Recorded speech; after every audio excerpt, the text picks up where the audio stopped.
Detail आपके साथ देख लिया। फिर हमने देखा था इसके क्रिटिकल पिलर्स, क्या मुझे बताएंगे इसके क्रिटिकल पिलर्स कितने थे? इंटीग्रेशन, बिल्कुल सही, ऑर्केस्ट्रेशन और ऑटोमेशन, बहुत अच्छा।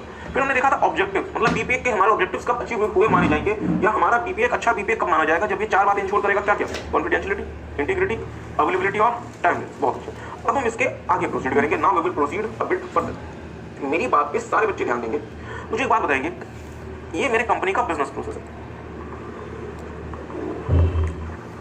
Let's say this is my business process, और ये बिजनेस प्रोसेस किसका है? लेट्स से ये मेरा बिजनेस प्रोसेस है, लेट्स से मेरा बिजनेस प्रोसेस है प्रोक्योर टू पे। ये मेरा बिजनेस प्रोसेस कैसा है? प्रोक्योर टू पे, जहां पे मैं गुड्स एंड सर्विसेज प्रोक्योर करता हूं और उसके लिए अल्टीमेटली पेमेंट करता हूं, जो कि आपने चैप्टर नंबर 1 ऑफ आईटी में देखा था। ठीक बात है। अब ये मेरा बिजनेस प्रोसेस कैसा है? मैनुअल। अभी मेरा बिजनेस प्रोसेस कैसा है? मैनुअल। मैं इसका क्या करना चाहता हूं? ऑटोमेशन। बहुत ध्यान से मेरी बात को सुनिएगा। मैं इसका क्या करना चाहता हूं dear? Automation. What I want to do with this process? I want to automate this process. ठीक बात। अब मेरा एक छोटा सा सवाल है, क्या मैं एड हॉक बेसिस पे अपने मैनुअल प्रोसेस का ऑटोमेशन कर दूं? वीडियो वाले बच्चे सोच के बताएंगे, क्या मैं एड हॉक बेसिस पे अपने मैनुअल प्रोसेस का ऑटोमेशन कर दूं, या मैं प्रोसेस का ऑटोमेशन करूंगा उसको प्रॉपर तरीके से, प्रॉपर मैकेनिज्म के तहत मैं उसका ऑटोमेशन। सोच के क्या मैं एड हॉक बेसिस पे अपने मैनुअल प्रोसेस का ऑटोमेशन कर दूं, या जब मैं अगर अपने मैनुअल प्रोसेस का ऑटोमेशन करूंगा उसे प्रॉपर तरीके से, प्रॉपर मैकेनिज्म के थ्रू मैं उसका ऑटोमेशन करूंगा। बहुत अच्छे सर, हम उसका प्रॉपर मैकेनिज्म, प्रॉपर मैनर में उसका ऑटोमेशन करेंगे। मेरी बात पे ध्यान दीजिएगा। भारत देश में बहुत प्रचलित कहावत है, क्या? Steps involved in BPA, or you can say how to go for BPA. There are following steps involved in BPA. There are total 8 steps. कहानी क्या है? हम आपको एक कहानी सुनाते हैं। इस 8 स्टेप्स को पहले आपको याद कैसे रखना चाहिए, हम आपको उसकी छोटी सी कहानी सुनाते हैं। लेट्स से हमें अपने प्रोक्योर टू पे पेमेंट का बीपीए करना, तो सबसे पहले हमने अपने आप को कन्विंस कर लिया, define why we plan to implement. हमने रूल्स एंड रेगुलेशन समझ लिया और हमने उसका डॉक्यूमेंटेशन करना। तो एक बात मुझे बताइएगा, यदि मुझे प्रोक्योर टू पे प्रोसेस का डॉक्यूमेंटेशन करना है, तो टीम का सीईओ मैं उसका डॉक्यूमेंटेशन करने पहुंच जाऊं, या प्रोक्योर टू पे प्रोसेस में जो एम्प्लॉइज है मैं उनको बोलूंगा कि सर जिसका डॉक्यूमेंटेशन करो? सोच के बताइए। बट ऑब्वियसली बात है, मैं उनको बोलूंगा, मैं थोड़ा अपने ऑफिस को छोड़ के पहुंच गया कि मुझे उसका डॉक्यूमेंटेशन करना। मैं लेट्स से प्रोक्योर टू पे के एम्प्लॉइज के पास गया और मैंने कहा कि सर इसका क्या कर दो, डॉक्यूमेंटेशन करो।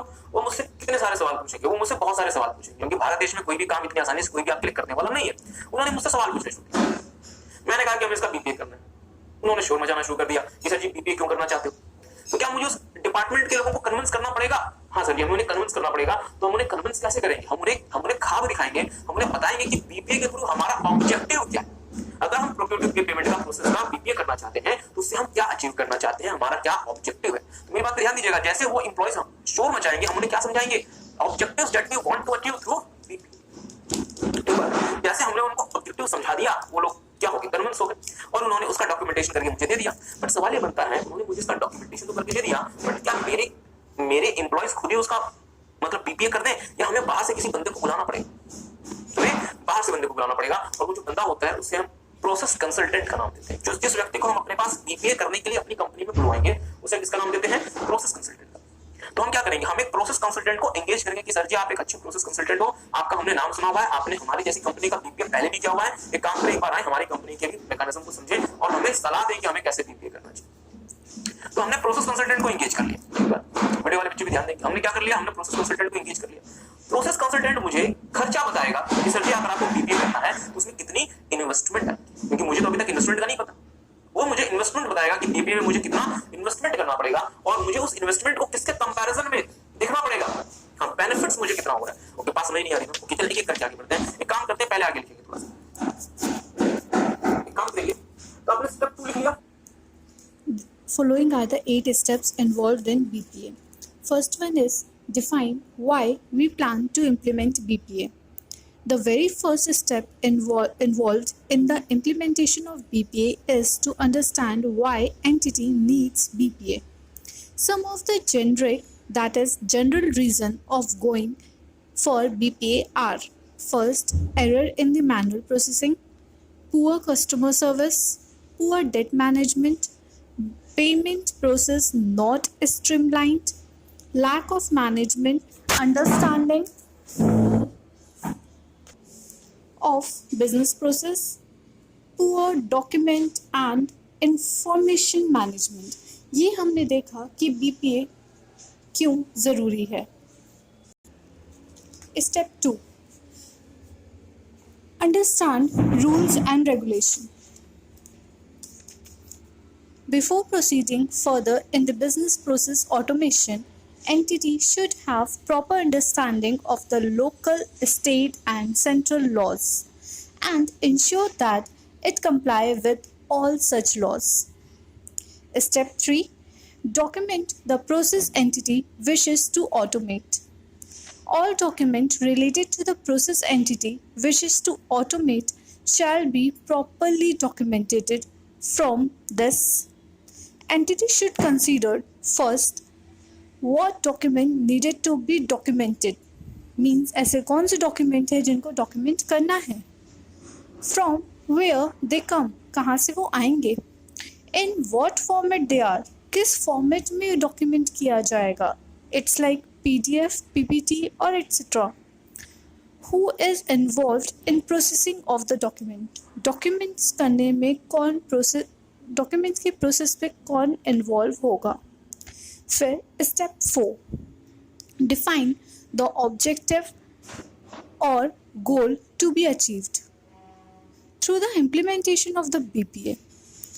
The entity should be clear about the objective or goal it wants to achieve through the implementation of BPA.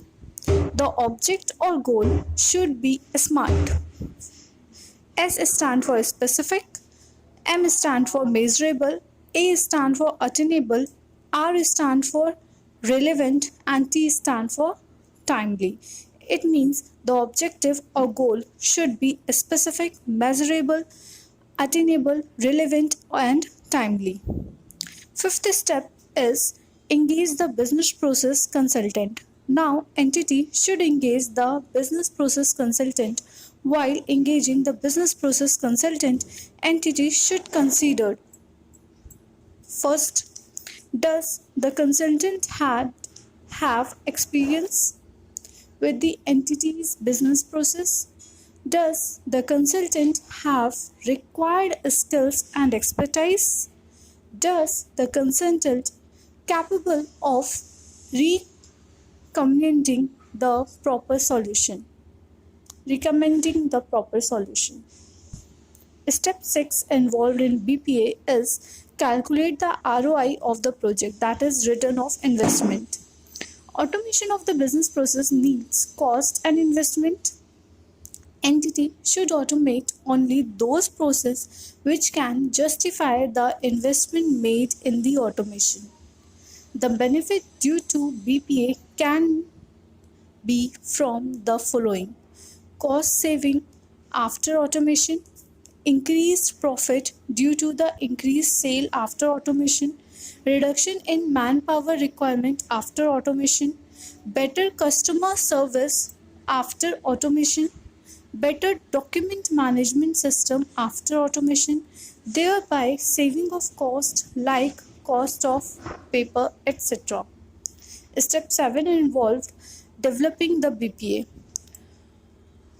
Now, entity should work for the development of the business process automation system.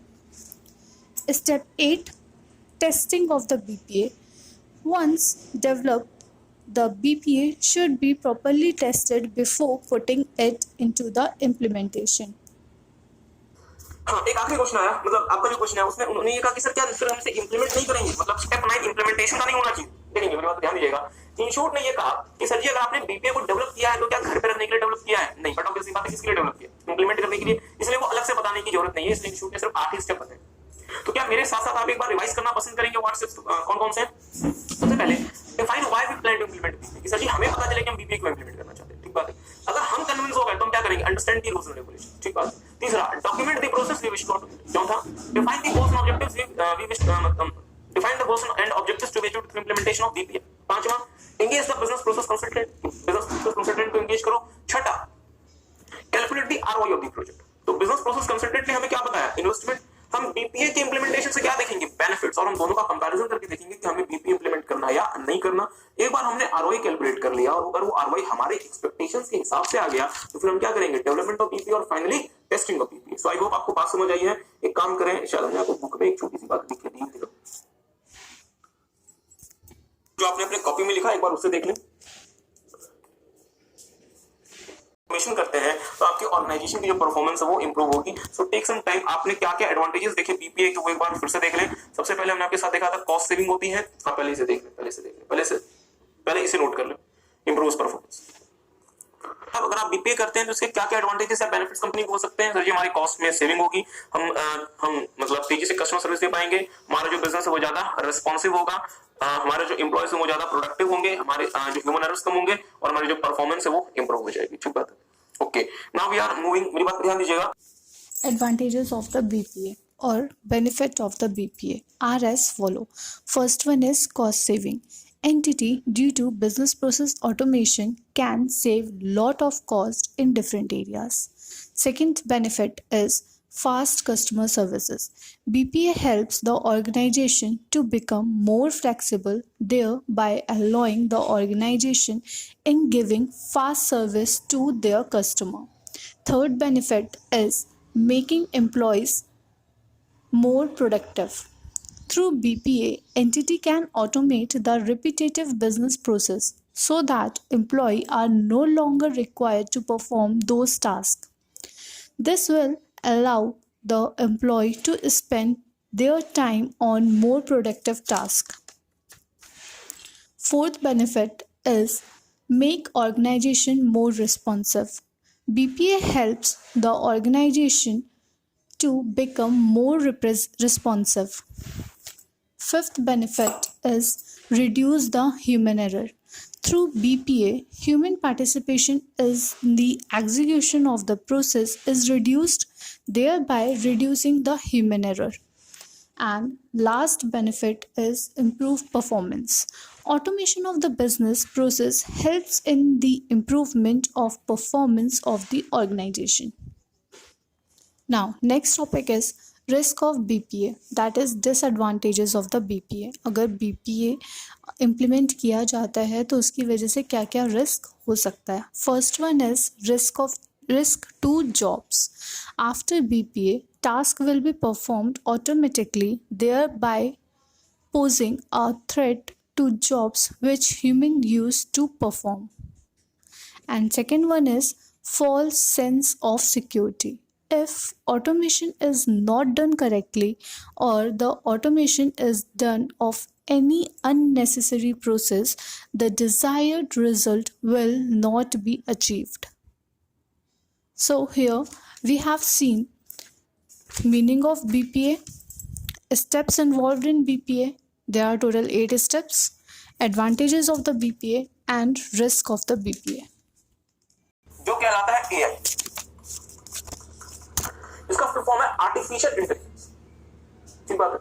इसका full form क्या है, artificial intelligence, AI। ये automation का भी advance version है। हम आपके साथ चैप्टर नंबर 4 में देखेंगे AI क्या होता है। जैसे फॉर एग्जांपल, अब मेरी बात पे थोड़ा सा ध्यान दीजिएगा। लेट्स से घर में हमें हाउस मेड की रिक्वायरमेंट होती है, हाउस मेड की रिक्वायरमेंट होती है।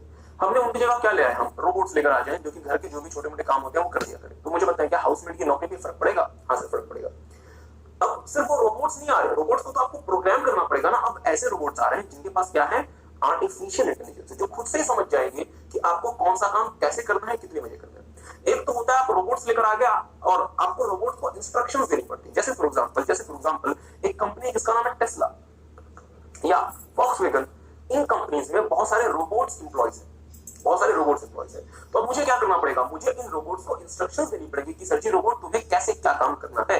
मुझे बताएं, अगर आपने रोबोट एम्प्लॉयज बनाए, अगर आपने रोबोट एम्प्लॉयज रख लिए तो वो जो टास्क जो पहले ह्यूमन एम्प्लॉय करता था उसकी नौकरी को तो खतरा आ गया, नहीं करते। तो लेट्स से मैं कंपनी का सुपरवाइजर हूं, मेरे अंडर 100 एम्प्लॉयज काम किया करते थे और फॉक्सवैगन ने क्या किया, इन 100 एम्प्लॉयज को हटा के 20 रोबोट्स रख लिए। अब वो सारा का सारा काम 20 रोबोट्स देखते हैं और मेरा काम क्या बच गया कि मैं जो पहले एम्प्लॉयज को इंस्ट्रक्शन देता था मैं रोबोट्स को इंस्ट्रक्शन दूंगा। ठीक बात, 20 लोग 100 लोगों की नौकरी चलेगी, बट मेरी नौकरी अभी भी बची हुई है। अंतर सिर्फ इतना है कि मुझे पहले एम्प्लॉयज को, ह्यूमन एम्प्लॉयज को इंस्ट्रक्शंस देनी पड़ती थी, अब मैं रोबोट्स को इंस्ट्रक्शन दूंगा। एग्री करते हैं। अब इस ऑटोमेशन के ऊपर एक नई चीज आ गई जिसका नाम है आर्टिफिशियल इंटेलिजेंस। मींस अब ऐसे रोबोट्स बनाए जा रहे हैं डियर, जो कि इन्हें किसी इंस्ट्रक्शन की जरूरत नहीं है और उनके पास खुद से ही सब कुछ सोचने समझने की क्षमता होगी। तो मुझे बताइए यदि फॉक्स अगर ऐसे रोबोट्स रख ले जिनके पास खुद से सब कुछ सोचने समझने की क्षमता होगी, तो बीइंग अ सुपरवाइजर क्या मेरी नौकरी भी चली जाएगी? मेरी नौकरी चली जाएगी। एग्री करते हैं? तो इसलिए बहुत बड़ा रिस्क क्रिएट हो रहा है ह्यूमंस के लिए, और बहुत सारे बड़े बड़े एक्सपर्ट्स जो तो यहां तक कह रहे हैं कि भविष्य में जो ह्यूमन की ज्यादातर नौकरियां हैं वो रोबोट्स कर रहे होंगे। इसलिए मैं आपको एक छोटी सी बात बताऊं, एक है बिल गेट्स, सारे बच्चे आप नहीं जानते हैं, माइक्रोसॉफ्ट कंपनी के जो ये मतलब he was the founder of Microsoft और इसके सीईओ भी रहे हैं। बिल गेट्स ने तो एक सेमिनार में यहां तक बोल दिया कि हर वो कंपनी जो रोबोट एम्प्लॉय रखती है उस कंपनी का रोबो टैक्स लगाओ, रोबो टैक्स। मींस सॉफ्टवेयर यदि रोबो एम्प्लॉयज को रखती है ह्यूमन एम्प्लॉयज की जगह, तो सरकार को क्या लगाना चाहिए? रोबो टैक्स, ताकि उस टैक्स से सरकार उन लोगों को नौकरियां दे सके जिनकी नौकरी रोबोट्स की वजह से चली, और कंपनी डिस्करेज होगी रोबो एम्प्लॉयज को रखने के लिए, और कंपनी को मजबूरी में क्या रखना पड़ेगा? ह्यूमन एम्प्लॉयज को रखना पड़ेगा। क्योंकि अल्टीमेटली क्या होगा, रोबोट्स बहुत ज्यादा पावरफुल होते जा रहे हैं और इसका अल्टीमेट नुकसान किस पे आ रहा है? ह्यूमंस पे आ रहा है, और वो नौकरियां जो इंसान किया करते थे वो कॉरस्पॉन्डिंगली कौन परफॉर्म कर रहे हैं? रोबोट्स परफॉर्म कर रहे हैं। ठीक बात है, नहीं आपको परेशान नहीं होना, ओके, आपको परेशानी होना, क्योंकि हमारा जो एक्ट है वो कहता है कि सर चार्टर्ड अकाउंटेंट ह्यूमन होना चाहिए, चार्टर्ड अकाउंटेंट रोबोट नहीं हो सकता। ठीक बात है, हमारे देश में इसलिए आपकी जो नौकरी है सीए वाली, वो नौकरी सेफ है। ओके, आगे लिखेंगे रिस्क टू जॉब्स। दूसरा लिखेंगे false sense of security.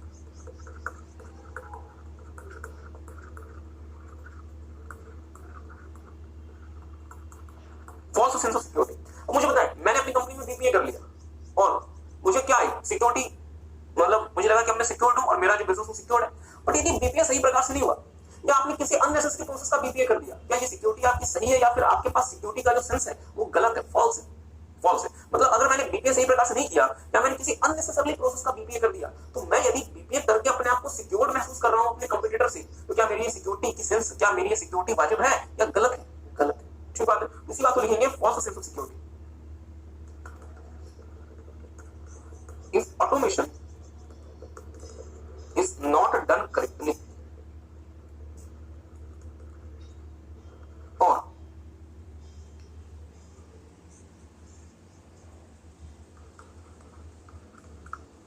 the automation is done of any unnecessary process, comma, the desired results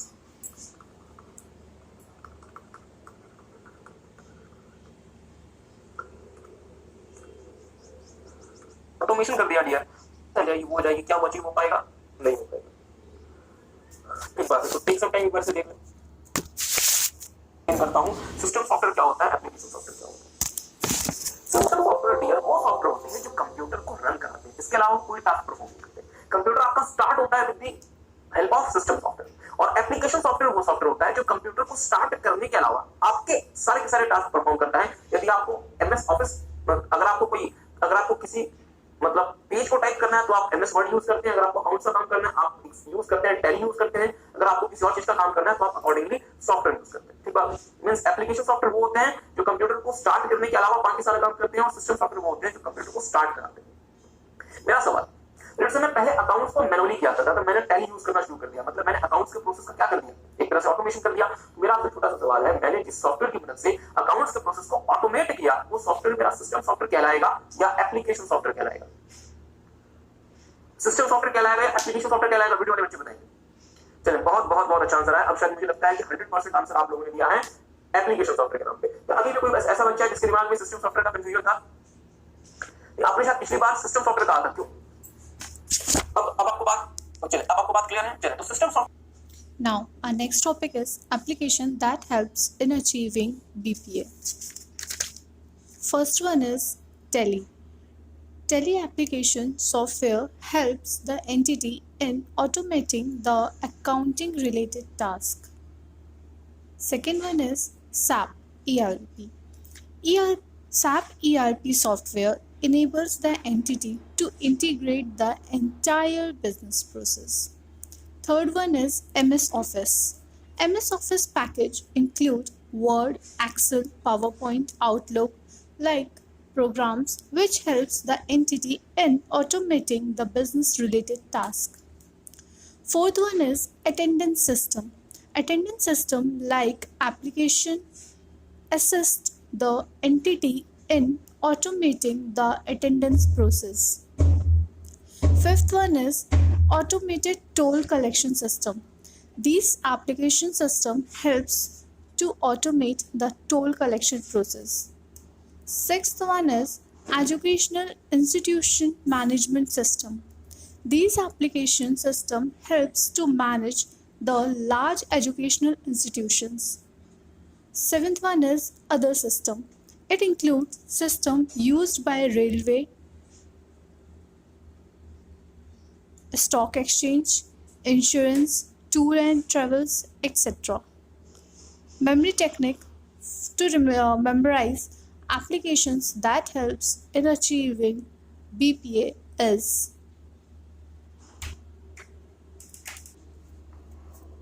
okay, I hope आप सबने लिख लिया। ऐसे क्या क्या एप्लीकेशंस हैं जो कि कंपनी को मदद करते हैं कि कंपनी बीपीए अचीव कर सके। इसको याद रखने का छोटा सा तरीका है, सीए के जीवन में संजीव दो ही काम होते हैं या तीन काम, मान ले तीन काम होते हैं। क्या क्या? ऑफिस, सेमिनार और अदर्स। सीए के जीवन में तीन काम, ऑफिस, सेमिनार, अदर्स। ऑफिस में आप क्या क्या देखते हैं? टैली देखते हैं, अगर ऑफिस बड़ा है तो सैप ईआरपी देखते हैं, मतलब एंटरप्राइज रिसोर्स प्लानिंग, और एमएस ऑफिस तो हर ऑफिस में मिलता ही मिलता है। मतलब ऑफिस में आपने क्या देखा? टैली देखा, सैप ईआरपी देखा और एमएस ऑफिस देखा। सेमिनार का इंस्टीट्यूट ने आपको बता दिया कि सर जी इस दिन सेमिनार है, तो फिर सेमिनार के लिए आप जा रहे हैं, बीच में रास्ते में क्या पड़ेगा? टोल बूथ पड़ेगा, automated toll collection system. Seminar में आप पहुंच गए, आपकी अटेंडेंस लगी होगी, अटेंडेंस मैनेजमेंट सिस्टम या अटेंडेंस सिस्टम। और आपने देखा इतना बड़ा हमारा आईसीआई कैसे मैनेज होता है, एजुकेशनल इंस्टीट्यूशन मैनेजमेंट सिस्टम। और अदर्स में बाकी सब आ गया, railway, stock exchange, insurance companies, tour and travel companies etcetera. तो ये सब आ गया। तो हम आपको फिर से आपको एक बार बता देते हैं, applications that help the everyday in achieving BPA. इसको याद रखने का बहुत छोटा सा तरीका है, सीए के जीवन में का ऑफिस, सेमिनार्स, अदर्स। ऑफिस में हम क्या क्या देखते हैं? टैली और एमएस ऑफिस तो हर एक ऑफिस में मिलेगा। अगर ऑफिस आपका बड़ा है तो आपको सैप ईआरपी भी मिल सकता है, ठीक बात है। सेमिनार में जाना है, इंस्टीट्यूट की तरफ से मेल आ गया, आप सेमिनार के लिए निकले, रास्ते में क्या पड़ेगा? Toll collection means automated toll collection system. पहुंचे, अटेंडेंस लगी, अटेंडेंस सिस्टम। और हमारा इतना बड़ा ICI educational institution management system, ठीक बात है। और आखिरी में अदर्स, जिसमें क्या क्या आ गया? रेलवेज आ गए, बैंकिंग आ गई, इंश्योरेंस कंपनीज आ गए, टूर्स एंड ट्रैवल्स आ गया, एक्सेट्रा। वो सारे अदर्स में चले गए। आई होप आपको बात समझ आई, सबको बात समझ आई।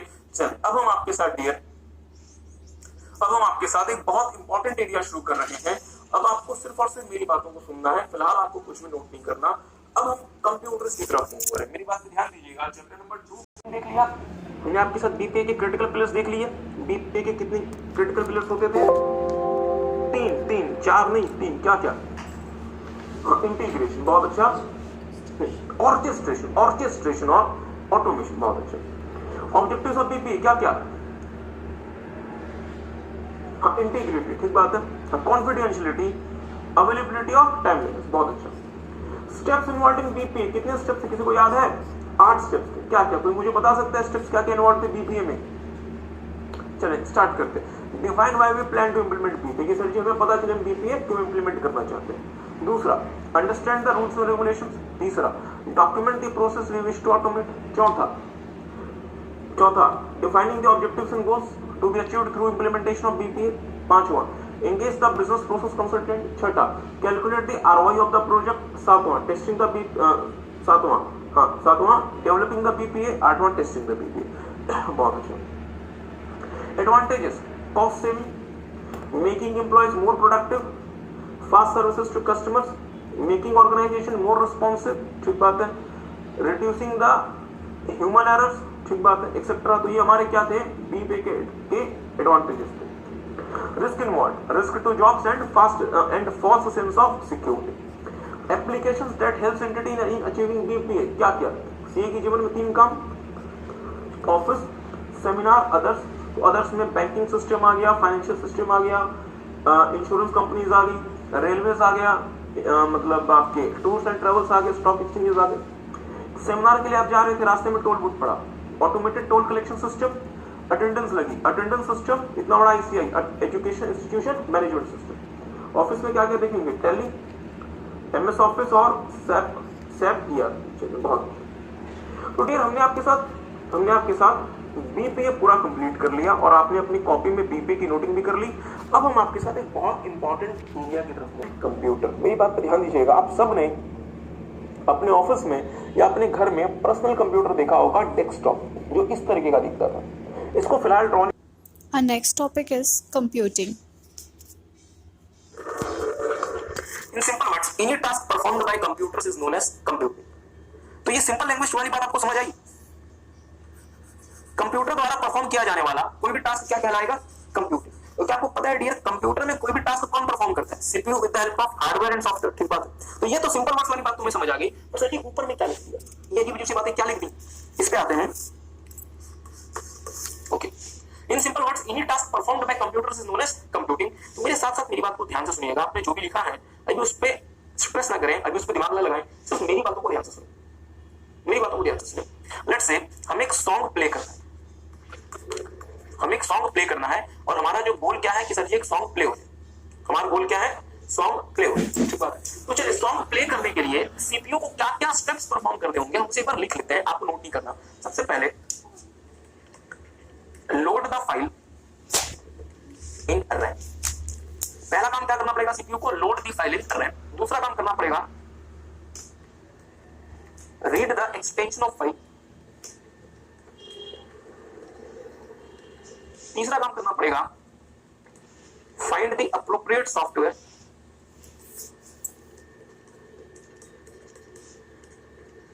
चौथा काम करना पड़ेगा load the software from its location to RAM. ठीक बात है। पांचवा लिट से काम करना पड़ेगा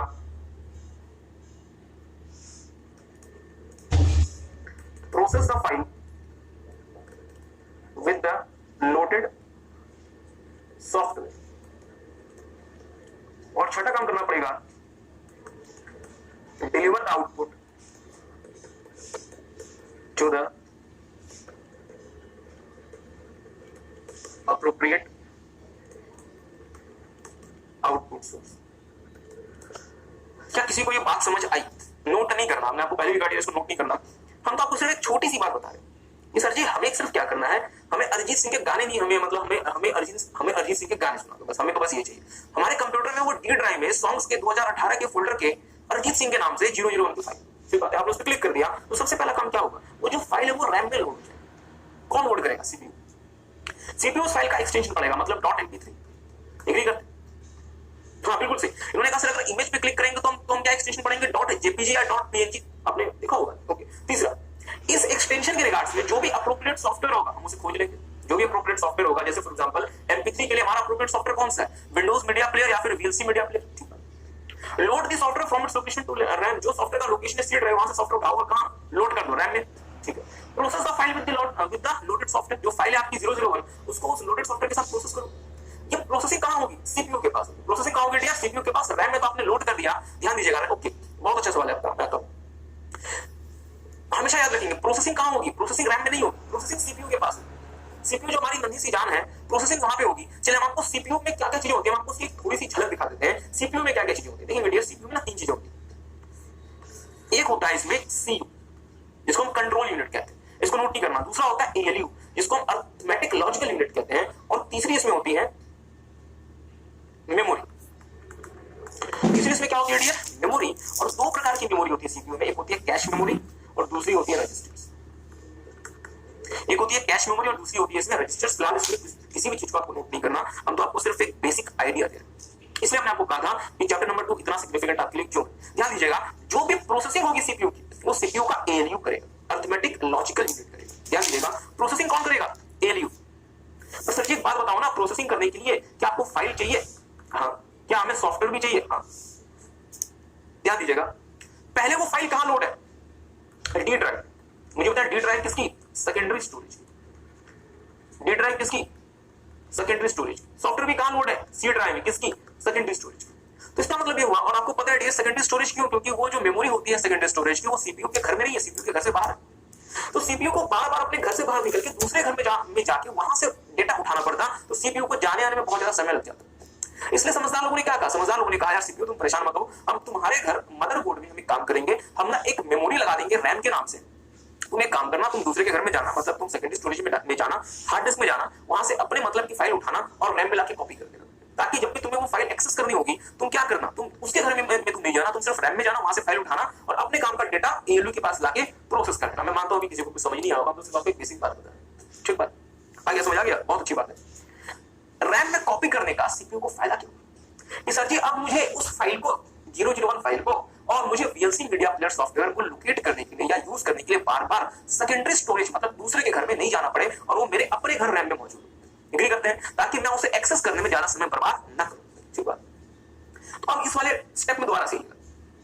सबसे पहले लोड दी फाइलिंग रैम, कौन सी फाइल 001 आपने उठा के रैम में डाल दिया, read the extension of file आपने रीड किया MP3, उसको आपने अप्रोप्रिएट सॉफ्टवेयर आइडेंटिफाई किया वीएलसी मीडिया प्लेयर, उस सॉफ्टवेयर को आपने क्या किया रैम में लोड कर दिया, process the file with the load software, जो सॉफ्टवेयर आपने लोड किया है कहां पे रैम में। अब आप क्या करेंगे उस फाइल और उस सॉफ्टवेयर को आपस में इंटीग्रेट करके प्रोसेसिंग करेंगे, बट सर ये प्रोसेसिंग कहां कह रही होगी एएलयू में, अरिथमेटिक लॉजिकल, ठीक बात है। अब इस प्रोसेसिंग से जो आउटपुट निकलेगा, बहुत ध्यान से मेरी बात को सुनिएगा, जो आउटपुट निकलेगा उस आउटपुट को आपको क्या करना है, deliver the output to the appropriate output source,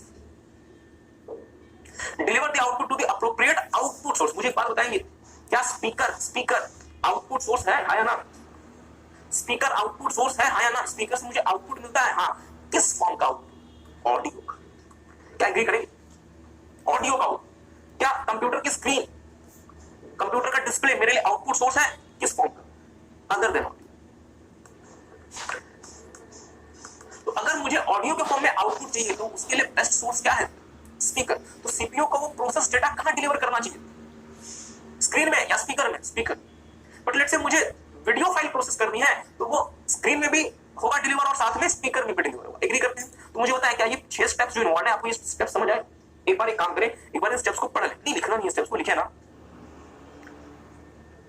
और ये स्टेप्स कहां पे इन्वॉल्व है, जब आपको कोई सॉन्ग प्ले करना है तो उसमें क्या क्या स्टेप्स इन्वॉल्व होते हैं, तो आपने बस ये देखना।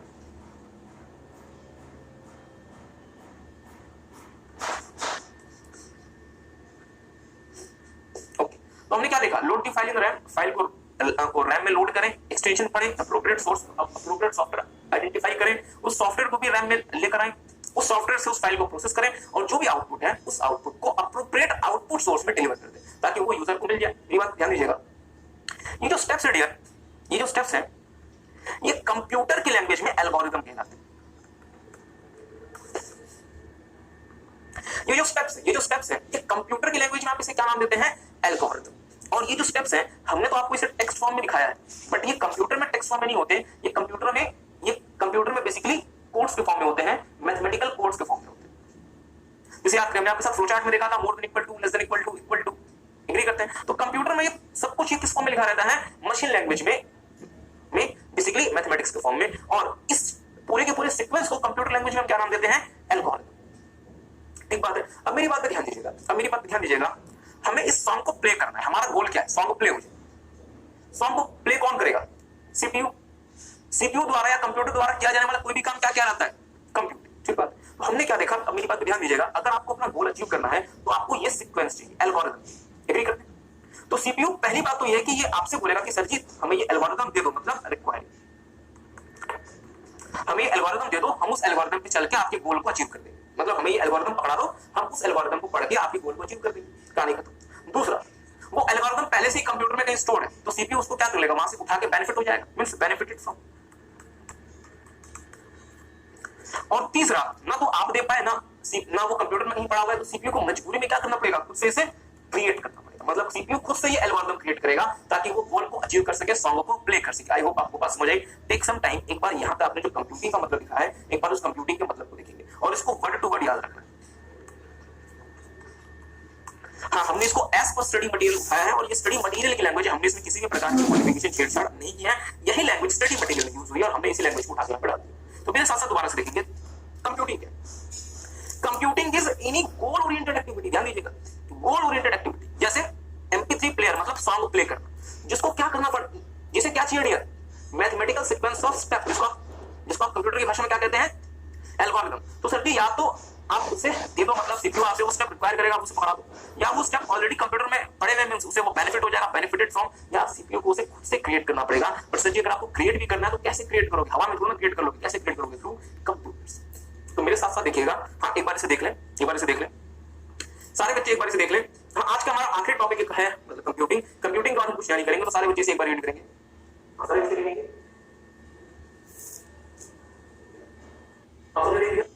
यहाँ पे गोल का मतलब हॉकी में गोल नहीं है, ठीक बात है, या फिर फुटबॉल में गोल नहीं है। गोल का मतलब क्या है? कोई भी टास्क जो आपको पूरा करना है उसे हम क्या नाम देंगे? गोल ओरिएंटेड एक्टिविटी। मींस कोई भी गोल, कंप्यूटर में कोई भी टास्क परफॉर्म करना है।